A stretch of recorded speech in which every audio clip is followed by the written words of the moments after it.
اعوذ باللہ من الشیطان الرجیم، بسم اللہ الرحمن الرحیم۔ آج کا درس سر منڈوانے کی فضیلت اور اس کے آداب، یعنی سر پہ استرا لگوانے کے یا سر کے بال کاٹنے کی فضیلت اور اس کے آداب۔ حضرت امام جعفر صادق علیہ السلام نے فرمایا کہ سر کے بال بالکل منڈوا دینا چاہیے تاکہ بالوں میں میل پیدا نہ ہو اور اس میں جوئیں نہ ہونی پائیں۔ اس کے علاوہ وہ سر منڈوانے سے گردن صحت مند فربہ ہوتی ہے، آنکھوں کی روشنی بڑھتی ہے، بدن کو آرام ملتا ہے۔ فرمایا کہ میں، یعنی امام جعفر صادق علیہ السلام فرمایا کہ میں ہر جمعے کو سر منڈواتا ہوں۔ ایک اور حدیث میں فرمایا کہ سر کے پچھلے حصے کے بال منڈوانے سے غم دور ہوتا ہے۔ حضرت امام موسیٰ کاظم علیہ السلام نے فرماتے ہیں کہ جب سر کے بال بڑھتے ہیں تو آنکھیں ضعیف ہو جاتی ہیں اور ان کی روشنی کم ہو جاتی ہے، اور جب سر منڈوائے جائیں تو آنکھوں میں روشنی بڑھ جاتی ہے۔ اب رہا مسئلہ کہ سر کے بال رکھنے کے آداب، کہ اگر کوئی انسان یہ چاہے بھائی ہم بال نہ کٹوائیں، بال ہم سر پہ رکھنا چاہتے ہیں، تو ائمہ معصومین علیہ السلام نے کس طریقے سے بال رکھنے کی ہمیں تعلیم دی ہے، ہم اس تعلیم کے اعتبار سے اپنے بال رکھ سکتے ہیں۔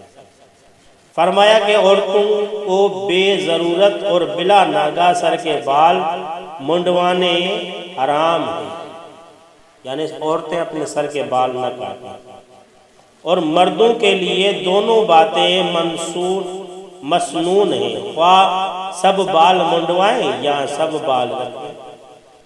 مردوں کی مرضی ہے کہ بال رکھیں تب انہی کی مرضی، اور اگر کٹوائیں تو انہی کی مرضی، لیکن عورتوں کے لیے کسی بھی حالت میں بال کٹوانا حرام ہے۔ ان کی پرورش کریں، یعنی اگر جو انسان اپنے سر کے بال رکھتا ہے تو اپنے بالوں کی کیا کرے؟ پرورش کرے، یعنی دھوئے، کنگا کرے اور آگے کی طرف مانگ نکالے، یعنی مانگ بھی نکالے، کنگا کرے، صاف کرے، دھوئے، سب کچھ کرے۔ مگر منڈوانا افضل ہے، لیکن سر کے بال اتروانا کیا ہے؟ افضل ہے۔ کیوں؟ کیونکہ ابتدائی اسلام میں عرب میں سر کا منڈوانا بہت بڑا عیب سمجھا جاتا تھا، اور پیغمبر و امام کوئی ایسا کام نہیں کرتے تھے جو لوگوں کی نظر میں معیوب ہو۔ اسی لیے رسول خدا صلی اللہ علیہ وآلہ وسلم اپنے سر مبارک پر چار انگلی زلفیں رکھتے تھے اور حج و عمرے کے وقت منڈوا ڈالتے تھے۔ نبی مرسل نے 4 انگلیوں جتنے اپنے بال سر پہ چھوڑے تھے، جو امام معصومین کے اقوال سے ثابت ہے۔ سرور کائنات حضرت محمد مصطفیٰ صلی اللہ علیہ وآلہ وسلم کا ارشاد گرامی ہے، جو شخص اپنے سر کے بال بڑھا رکھنا چاہتے تو اسے لازم ہے کہ ان کی خیر گیری کرے، ورنہ منڈوا دے، یعنی اپنے بالوں کو اگر رکھنا چاہتا ہے رکھے تو اس کا خیال کرے، نہیں تو بہتر کیا ہے؟ بالوں کو منڈوا دے۔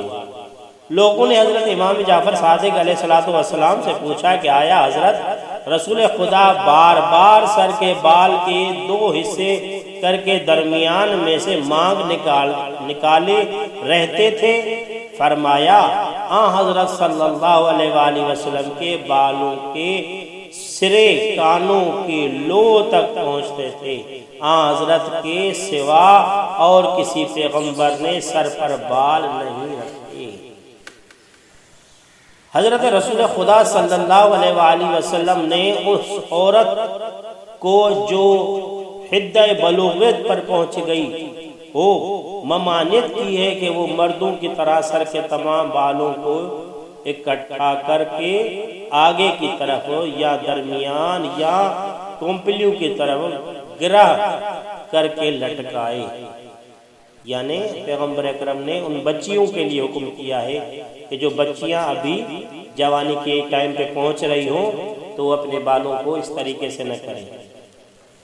لوگوں نے حضرت امام جعفر صادق علیہ السلام سے پوچھا کہ اس عورت کے بارے میں کیا حکم ہے جو زینت کی غرض سے اپنی پیشانی کے بال کٹوا ڈالے یا اکھاڑ ڈالے یا اپنے چہرے کے بال صاف کروائے یا اپنی چوٹی میں وگ ڈالے۔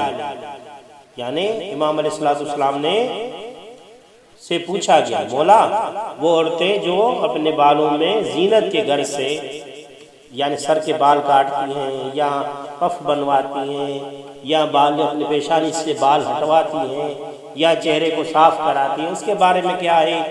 تو حضرت امام جعفر صادق علیہ السلام نے فرمایا کوئی مضاعفہ نہیں، یعنی کوئی اس میں عیب نہیں۔